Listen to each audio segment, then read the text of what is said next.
A mechanism for financial implosions. Our video titled Dynamics of the Financial Circuit described financial implosions in terms of a mathematical singularity that could only be resolved by sudden and complete evacuation of the savings circuit. This video offers a generic, non-exclusive interpretation of how such singularities might be brought into being. These speculations require that we provisionally set aside SF Econ's insistence on sharp distinctions between money and value, and allow ourselves use of the more flaccid notion of purchasing power. According to this terminology, a person with money in hand has the power to purchase something of his choosing. If that person formally commits to withhold his power to purchase, then he is said to be saving. Orthodox economist lore has it that a dollar saved over here liberates a dollar to be invested over there. There remains much controversy as to whether savings and investment must, or perhaps should, mirror one another on a dollar-per-dollar basis, with the more heterodox economists asserting that mechanisms such as fractional reserve banking operate routinely to project investments beyond savings. It might have been noticed that, despite SF Econ's essentially neoclassical causality, our circuit of loanable funds, together with our appreciation of fractional reserve banking, aligns with the more heterodox view. These controversies need not concern us here.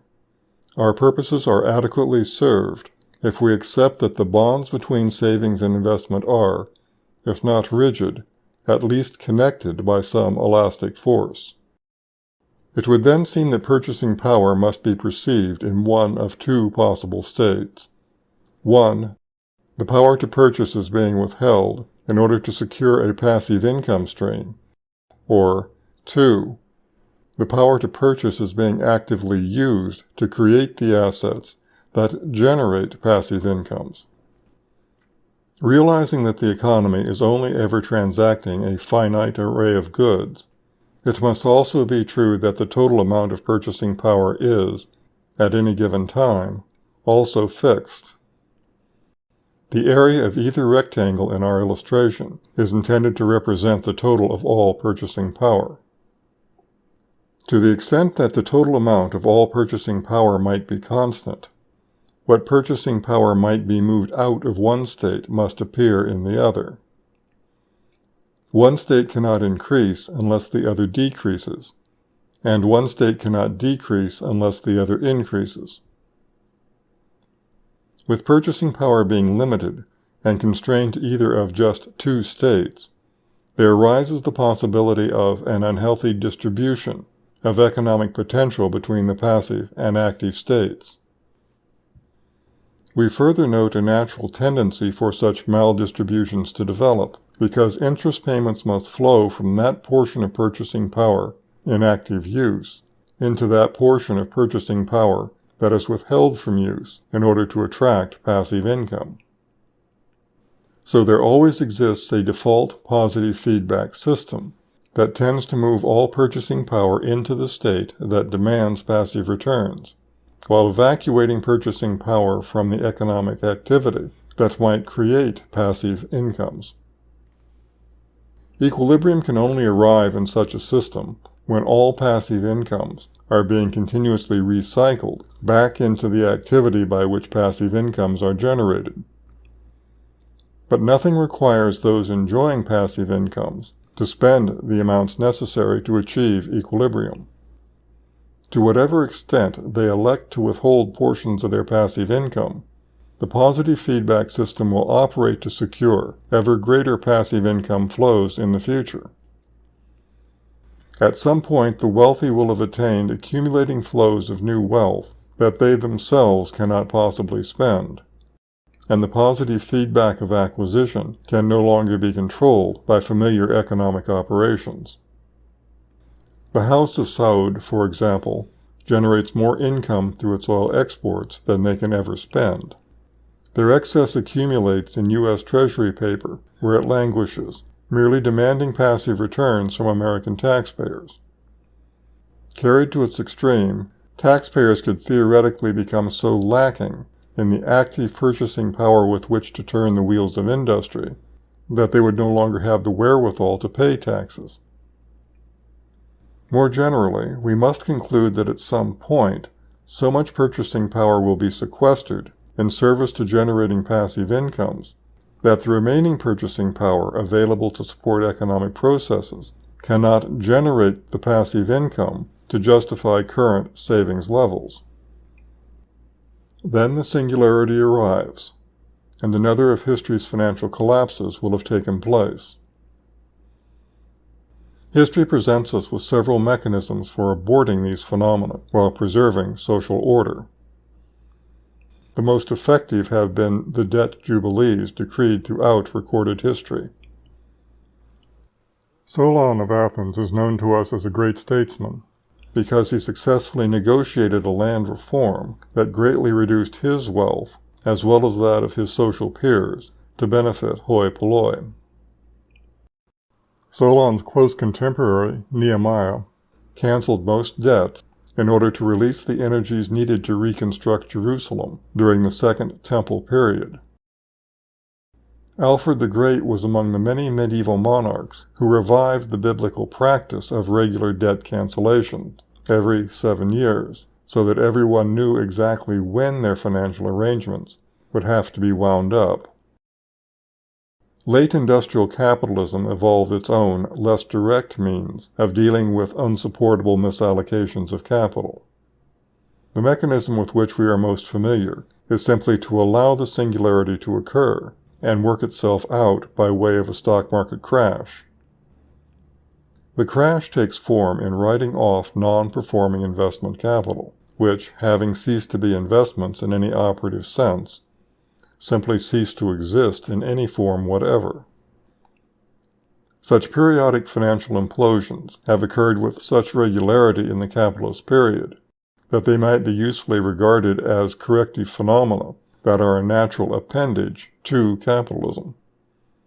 This notion has much appeal to SF Econ, given our organic approach to the representation of economic systems. Until the last century, financial collapses were brief interruptions that were quickly resolved into subsequent periods of continued economic expansion. Economically depressed periods are, after all, characterized by sterile abundances. A farmer's crops might be so extensive that he burns his corn for warmth. A herdsman's flocks might be so numerous that they are humanely slaughtered and buried on the range, because they are not worth their forage. Capital equipment sits idle in factories. And, most tragically, time is heavy on the hands of a distressed population. These physical abundances are the same assets that were in place prior to the financial interruption, and the fluid nature of finance is such that valuable assets do not persist in idleness. That changed following the crash of 1929, which would have been unremarkable had the ensuing depression not been falsely associated with what happened in the stock market. We say falsely in the realization that the Depression era was governed by complex phenomena, the nature and effects of which are still in dispute. For what it might be worth, SF Econ favors the view that the Depression lingered until World War II because of the measures taken to correct it. We note, principally in this regard, that the Third Reich, which came to power in 1933, eliminated unemployment in Germany by 1935.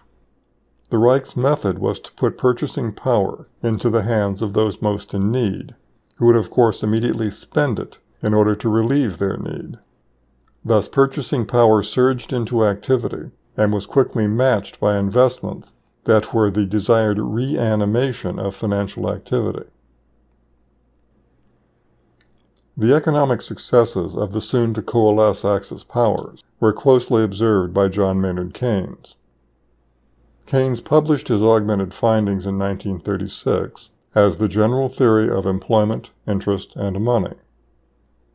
This vastly influential book established government borrowing and spending as the remedy for financial collapse, a disposition that persists to the present. Unfortunately, Lord Keynes failed to cognize the crucial element in the Axis banking praxis. His theory did not distinguish as to where injections of purchasing power would be effective and where they would not. As a result, leaders of the world's great national banks, Montague Norman in Britain and Benjamin Strong in the United States, supplied purchasing power to those in control of reserves held in expectation of passive incomes, and such people are disposed to direct anything they are given toward repairing the losses of their clientele. Such clients would be likely to use this largesse in augmenting their portfolios rather than in purchasing relief from immediate needs that they do not have. If new money is created in order to revive a moribund economy, it is wisest to give that money to people who will spend it. Giving money to people who will save it only reinforces the ills in need of remedy.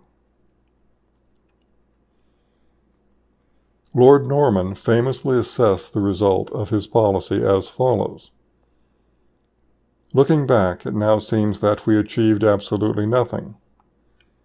Nothing that I did, and very little that Fed President Ben Strong did, internationally produced any good effect, or indeed any effect at all, except that we collected money from a lot of poor devils and gave it over to the four winds. Our own time finds the machinery of elected governments having fallen under the authority of international finance. Nations' treasuries are now tasked with the prevention of economic singularities, which they presume to accomplish by creating value around otherwise useless accumulations of capital.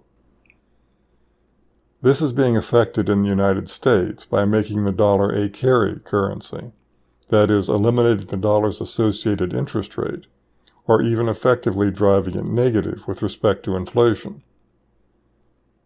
Such money, if it can even be called money, is loaned to firms having no use for it, other than repurchasing their own stock, thereby bidding up its price. This increases the nominal values of portfolios, which only serves to enhance the repute and power of financiers. No one knows where these novel processes are now leading, but Weimar Germany might be a likely destination. In the alternative, it might be wisest to allow the singularity to just happen, before allowing its potential for destruction to build further. And this time, let the effects fall swiftly on those who can best bear up under the crisis, rather than being suffered by the masses over a protracted period.